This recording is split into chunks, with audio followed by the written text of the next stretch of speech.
മാത്രം സേവനം ചെയ്ത ഇമാം ബുഖാരി തങ്ങൾ ബർസഖിയ ലോകത്തേക്ക് ഒരു പ്രത്യേക യാത്ര, ജീവിതത്തിലെ പ്രത്യേക അനുഭവമാണ്, കുറച്ച് പ്രയാസകരമായ യാത്രയാണ്. ആ യാത്ര ചെയ്യുന്ന ഘട്ടത്തിൽ സ്വീകരിക്കാൻ ഞാനുണ്ടായാൽ നന്നായിരിക്കും തങ്ങൾ തീരുമാനിച്ചു. മാത്രമല്ല, അങ്ങനെ സ്വീകരിക്കാൻ നിൽക്കുമ്പോൾ ഒരാൾ മാത്രം പോരാ, കൂടെ കുറച്ച് സ്വന്തക്കാർ വേണം. റസൂലുള്ളാഹിന്റെ കൂടെ ഒരു സംഘം സ്വഹാബികളുണ്ട് എന്ന് പറഞ്ഞല്ലോ.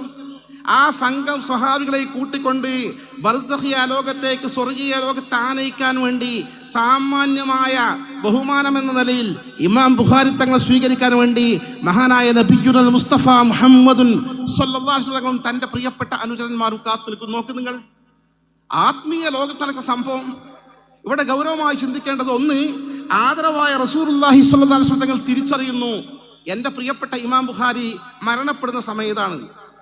തങ്ങൾ വഫാത്തായി പോയിട്ടുണ്ടല്ലോ, തങ്ങൾ എങ്ങനെ അറിഞ്ഞു? മറ്റൊന്ന്, ഇമാം ബുഖാരി തങ്ങൾ മരണപ്പെടുന്ന സമയം ഇതാണെന്ന് മാത്രമല്ല, ഇമാം ബുഖാരിയുടെ ആത്മാവ് വരുന്ന വഴി സ്വീകരിക്കാൻ ഒരു സംഘം സ്വഹാബത്തിനെ കൂട്ടി നിൽക്കണമെങ്കിൽ കറക്റ്റ് അതിൻ്റെ സമയം അറിയണമല്ലോ. എങ്ങനെ അറിഞ്ഞു? ഇതാണ് ആത്മീയ ലോകം. നമ്മൾ വിചാരിക്കുന്ന പോലെയല്ല. മരണാനന്തരം മഹാത്മാക്കളുടെ അർവാഹ് മുഖദ്ദസ മഹാനായ ശംസുൽ ഉലമ ഇ കെ ഉസ്താദ് ഖദ്ദസല്ലാഹു സിർറഹുൽ അസീസ്, മഹാനുടെ ദർജ അല്ലാഹു ഉയർത്തി കൊടുക്കുമാറാകട്ടെ, അദ്ദേഹം എപ്പോഴും പറയാറുണ്ട്, അർവാഹ് മുഖദ്ദസ, വിശുദ്ധാത്മാക്കൾ. വിശുദ്ധാത്മാക്കൾ എന്താ പറയാ? മരണപ്പെട്ട ആളുകൾ എന്നല്ല പറയാറുള്ളത്, ഔലിയാക്കൾ, ആരിഫ്യങ്ങൾ എന്താ പറയാം? വിശുദ്ധാത്മാക്കൾ. ആ വിശുദ്ധമായ അർവാഹ് മുഖദ്ദസ, വിശുദ്ധമായ ആത്മാവുകളാണ് പ്രധാനം. മഹാന്മാർക്ക് അതാണുള്ളത്. അവരുമായി ബന്ധപ്പെട്ട ആളുകൾക്ക് അവർ മദത് നൽകും, സഹായം നൽകും, അവരുടെ കാര്യങ്ങളിൽ ഇടപെടും. അങ്ങനെ ചെയ്യുമെന്ന് സംശയിക്കുന്ന ആളുകൾക്ക് ഞാൻ ഒരൊറ്റ വാചകം ഫിഖ്ഹിന്റെ കിതാബിൽ ഉദ്ധരിക്കട്ടെ. ലോകത്തെ ഏറ്റവും അംഗീകൃതമായ ഷാഫി മദ്ഹബിലെ കിതാബാണ് തുഹ്ഫ. ആ തുഹ്ഫയിലെ ഷെർവാനി ഉൾപ്പെടെയുള്ള ഒരു ഉദ്ധരണി ഞാൻ നിങ്ങളെ വായിച്ചു കേൾപ്പിക്കാം. സിയാറത്തിനെ കുറിച്ച് ചർച്ച ചെയ്യുന്ന അധ്യായത്തിൽ അമ്മാദി നഹ്വി ദുആ. അപ്പോൾ ദുആ പോലുള്ള കാര്യങ്ങൾക്ക് വേണ്ടിയാണെങ്കിൽ ഫതുസന്നു ലികുല്ലി മുസ്ലിം, ഏത് മുസ്ലിമിന്റെ ഖബർ സിയാറത്ത് ചെയ്യുക, അവർക്ക് വേണ്ടി ദുആ ചെയ്യുക. ഫാത്തിഹ ദുആ ചെയ്തോ, കുഴപ്പമില്ല. വഅമ്മാലി തബറുക്, എന്നാൽ ബറക്കത്ത് കിട്ടാനാണെങ്കിലോ, പുണ്യം കിട്ടാനാണെങ്കിലോ, ആ മഹാത്മാക്കളുടെ സഹായം കിട്ടാനാണെങ്കിലോ ഫതുസന്നു ലി അഹ്ലിൽ ഖൈർ, എന്നാൽ അഹ്ലുൽ ഖൈറിന്റെ ഖബർ പോയി സിയാറത്ത് ചെയ്യണം. മാലിക് ദീനാർ റഹ്മഹുല്ലാന്റെ ഖബർ പോയി സിയാറത്ത് ചെയ്യണം.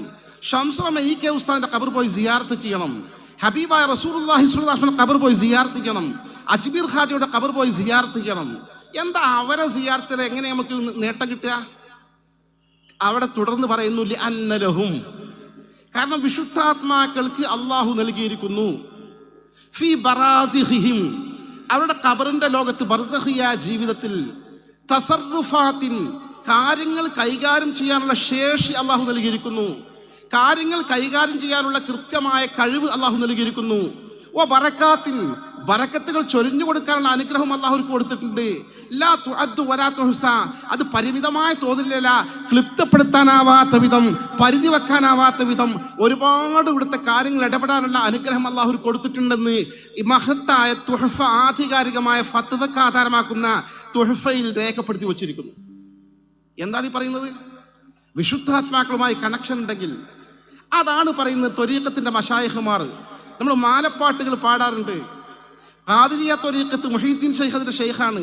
റിഫായി ത്വരീഖത്ത്, ഷാദുലിയ ത്വരീഖത്ത്, സുഹർവർദിയ ത്വരീഖത്ത്, നക്ഷബന്ദിയ ത്വരീഖത്ത്, ഇതിന്റെ പേരിലൊക്കെ ഡ്യൂപ്ലിക്കേറ്റുകൾ വന്നിട്ടുണ്ട്. ഡ്യൂപ്ലിക്കേറ്റുകൾ അവിടെ നിൽക്കട്ടെ. ഒറിജിനൽ ത്വരീഖത്തിന്റെ ആളുകളാണെങ്കിൽ ആ ത്വരീഖത്തിന്റെ ഷെയ്ഖ് വഴി സിൽസിലയായി പാരമ്പര്യമായി ആ ഷെയ്ഖിന്റെ ഇജാസത്ത് അംഗീകരിച്ചുകൊണ്ട് ആ ദിക്റുകളും വിറുതുകളും കൊണ്ട് നടക്കുന്ന ആളുകൾക്ക് പ്രതിസന്ധി ഘട്ടത്തിലുള്ള മശായിഖുമാരുടെ സഹായം കിട്ടിക്കൊണ്ടിരിക്കും. അനുഭവിച്ചറിയുന്ന ആളുകളുണ്ട്. ചരിത്രപരമായ യാഥാർത്ഥ്യമാണ്. അതുകൊണ്ടാണ് മാലപ്പാട്ടുകൾ പ്രതിസന്ധി ഘട്ടത്തെ അവരെ സഹായിക്കാൻ പറയുന്നത്, ആവശ്യപ്പെടുന്നത്. വല്ലേ നീലത്തിന്നും എന്നെ വിളിപ്പോർക്ക് വായ്കൂടാ ഉത്തീരം ചെയ്യും ഞാൻ എന്നോവർ. ആര് എവിടെ വെച്ച് എന്നോട് സഹായം തേടിയാലും ഞാൻ സഹായിക്കും എന്ന് പറയാൻ കാരണം അവരുമായുള്ള കണക്ഷനാണ്, ആ ബന്ധം. അത് വളരെ പ്രധാനമാണ്. ഇത്തരം കാര്യങ്ങളൊക്കെ മുൻനിർത്തിക്കൊണ്ടായിരുന്നു ഇന്നലെയുള്ള മാലപ്പാട്ടുകൾ വളരെ മനോഹരമായി വളരെ നല്ല പ്രാർത്ഥനാ ഗീതങ്ങൾ എഴുതി വച്ചിരുന്നത്. അവരെ തവസ്സുൽ ചെയ്തുകൊണ്ടും തബറുക്ക് ഉന്നയിച്ചുകൊണ്ടും ഇസ്തിഗാസ ചെയ്തുള്ള പ്രാർത്ഥനകൾ. ഖബറിനെ കുറിച്ച്